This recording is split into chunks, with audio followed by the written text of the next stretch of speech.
Nous avons eu 3 points de vue, trois femmes qui nous ont ouvert beaucoup de chemins, beaucoup de questions. Vous disiez qu'on ne fait que poser des questions après d'autres questions. Et donc maintenant, Frédéric va nous ramener un peu plus peut-être sur terre, peut-être sur du concret, quelque chose d'un peu plus concret, d'actions qui sont menées par son projet, le projet Imagine, et elle va nous résumer ce qui est fait par ce projet Imagine. Merci Nathalie.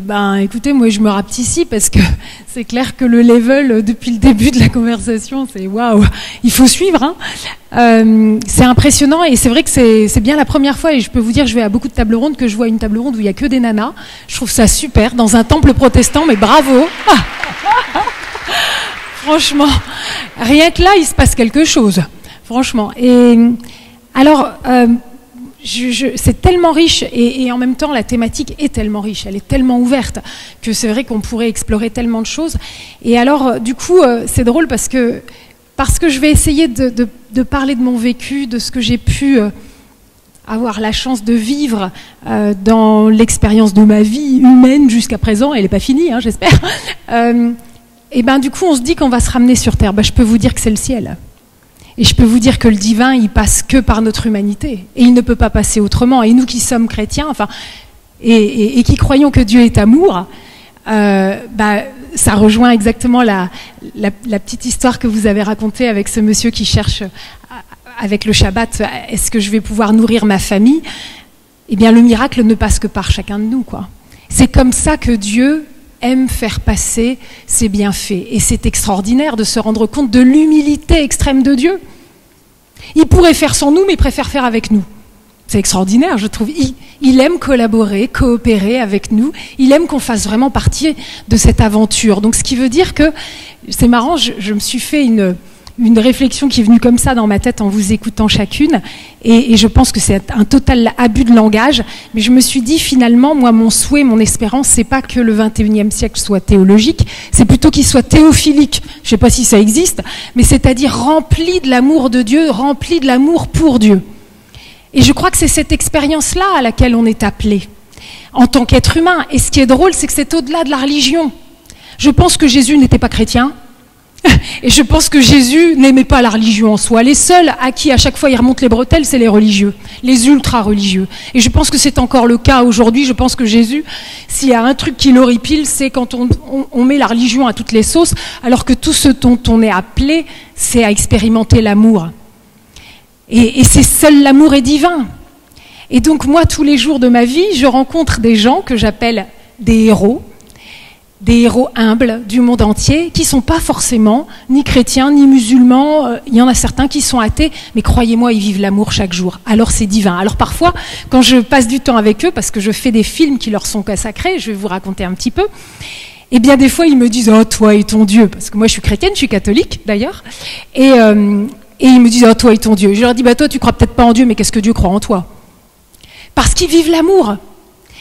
Et donc, en fait, c'est vraiment cette expérience-là. Et aussi, je pense que toute l'expérience de notre spiritualité, parce que, en fait, ce dont on parle, c'est cette spiritualité, cette transcendance à laquelle on est appelé, c'est-à-dire à découvrir pleinement ce que c'est que d'être humain, c'est-à-dire, finalement, quand même, être sacré.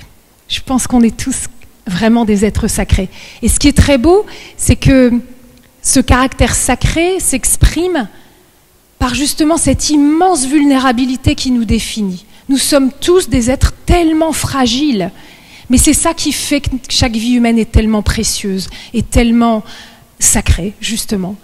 Et donc, alors je vais essayer de vous raconter un tout petit peu ce que je fais et d'où vient ma pensée, on va dire. Donc moi je suis journaliste, effectivement. Ça fait une vingtaine d'années que je fais ce métier, essentiellement à la télévision. Donc je suis une femme de l'image, une femme de médias. Et c'est vrai qu'en 2008, eh bien, j'ai posé un regard critique, un regard nouveau sur le rôle des médias et surtout sur celui de la télévision, parce que c'est celui dans lequel je sévis et que je connais le mieux, mais aussi parce que c'est le média le plus populaire, celui qui laisse le plus de traces. Et je me suis dit, eh bien, c'est un outil qui peut être formidable, qui peut être une fenêtre sur le monde, qui peut nous cultiver, nous informer. Mais peu à peu, force est de constater qu'il y a une certaine médiocrité qui s'est installée, un certain glissement vers le bas, et aussi la violence qui a envahi les écrans, et une façon toujours plus anxiogène de décrypter le monde. Et donc, si on y réfléchit bien, eh bien, nous avons un outil ultra performant dans lequel on injecte des milliards et des milliards, qui, jour après jour, heure après heure, minute par minute, diffuse à grande échelle la peur. La peur dans nos cœurs, dans nos esprits. Et on est bien placé pour savoir que la peur, c'est la pire des conseillères. C'est vraiment ce qui va faire qu'on va se reculer, on va se replier sur soi, on va stigmatiser l'autre, surtout celui qui est différent de soi. Et puis, in fine, on va bâtir des murs pour se séparer les uns des autres. Et c'est bien le phénomène que l'on observe un peu partout dans le monde aujourd'hui, et de façon physique maintenant. Et donc, j'ai commencé à réfléchir à tout ça, et en fait, si je vais vite, hein, évidemment, si on pousse le bouchon un peu plus loin, on s'aperçoit que la peur, c'est le véritable ennemi de l'amour. La peur empêche d'aimer. Comment est-ce que vous allez partager si vous avez peur de manquer ? Comment est-ce que vous allez vous approcher de votre voisin si vous avez peur qu'il vous attaque ? Le véritable ennemi de l'amour, c'est la peur. Et donc nous avons des médias ultra puissants aujourd'hui qui sont à l'œuvre et auxquels pratiquement personne ne peut plus échapper, qui diffusent la peur dans nos cœurs, dans nos esprits, et qui donc peu à peu nous rendent imperméables à l'amour. Nous sommes comme anesthésiés. Parce que chaque jour, eh bien, se déverse sur nous toute l'horreur du monde. Et donc, au bout d'un moment, on est bien obligé de se protéger. Parce qu'on a quand même des réflexes de survie et on ne peut pas emmagasiner tout ça. On ne peut pas, on ne sait plus comment y faire face. Si on fait preuve d'empathie pour tout cela, comment on gère, comment on écope ? Et donc, on devient insensible, on se protège derrière une espèce de carapace qui va peu à peu nous empêcher d'avoir accès à justement la profondeur de notre humanité. Et c'est très drôle parce que vous avez parlé, Aïcha, de l'accès au bonheur. Et c'est aussi une question très intéressante parce que finalement, on n'a jamais autant parlé du bonheur que maintenant. C'est-à-dire tout le monde cherche comment être heureux, comment le bonheur. Et alors, il y a plein de méthodes, vous savez, des espèces de méthodologies de développement personnel, etc. Je suis toujours très très mal à l'aise avec tout ça parce que décidément, ça questionne qu'est-ce que c'est que le bonheur ? Est-ce que c'est juste vivre dans un certain confort personnel, voilà, un peu replié donc sur soi, un peu égoïstement, sûr d'avoir raison sur tout. Et je ne crois pas que ce soit à cela qu'on est appelé. Et c'est là où je pense que tout comme la paix n'est pas l'absence de guerre, eh bien je crois que le bonheur n'est pas l'absence de souffrance. Et donc je n'aime pas du tout, et je pense que pour ceux qui pensent que Dieu est amour, pour ceux qui croient en Jésus, je pense que je questionne beaucoup toutes les notions autour de la zen attitude, vous savez. Alors, moi je crois que Jésus avait sans arrêt le cœur déchiré. Je crois que Dieu a le cœur déchiré, sans arrêt. Et je crois que notre humanité est pleinement blessée. Et alors, elle lèche ses plaies comme elle peut, et petit à petit, eh bien, elle cultive cette espèce d'insensibilité, voire arriver jusqu'à une certaine insouciance, ce qui est terrible parce que justement, c'est ce qui va nous empêcher de nous retrouver et de nous sauver les uns les autres, donc d'appliquer les miracles de Dieu au quotidien, qui va passer par nous, par nos mains, par notre générosité, par cet élan du cœur. Donc je crois véritablement qu'on doit aller soigner nos douleurs, nos blessures, en faisant en sorte surtout qu'elles ne se referment pas. Et c'est là qu'on peut être pleinement humain, je pense. Et donc du jour au lendemain, j'ai quitté le monde des médias traditionnels pour créer une ONG, unique en son genre, qui est une ONG d'information qui s'appelle le Projet Imagine. On va fêter les 10 ans du Projet Imagine l'année prochaine, en 2020. Et l'idée de cette ONG, c'est qu'on fait du journalisme, oui, mais avec espérance. Et ça fait la différence. L'idée, c'est certainement pas de faire la méthode Coué ou d'être optimiste. L'espérance, c'est bien plus que ça. L'espérance, ça veut dire qu'on a véritablement envie de bâtir quelque chose qui nous dépasse. On a envie de faire partie d'une grande aventure humaine. Et cette idée, en fait, de cette grande aventure humaine, c'est vrai que l'inspiration est venue de l'histoire de ma famille. J'ai eu la grande chance d'être sauvée, quand j'étais petite fille, par un couple extraordinaire du nord de la France. On parle de la banlieue, l'île Roubaix-Tourcoing, pour ceux qui connaissent. Des gens extraordinaires, Marie-Thérèse et Michel, qui vont devenir mes parents adoptifs et qui ne se sont pas contentés de me sauver moi. On était une vingtaine d'enfants adoptés du monde entier. Tous des enfants considérés comme étant inadoptables, ceux dont la société avait considéré qu'ils étaient foutus, quoi.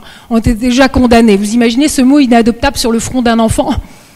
Voilà, ceux-là, ils sont foutus. Parce que déjà trop âgés pour être adoptés, parce que trop lourdement traumatisés par des parcours de vie chaotiques, parce que trop lourdement handicapés, et la réalité, souvent un petit peu de tout ça à la fois. Eh bien, chaque fois que mes parents croisaient le chemin d'un enfant dans cette situation inextricable, ils avaient le cœur brisé.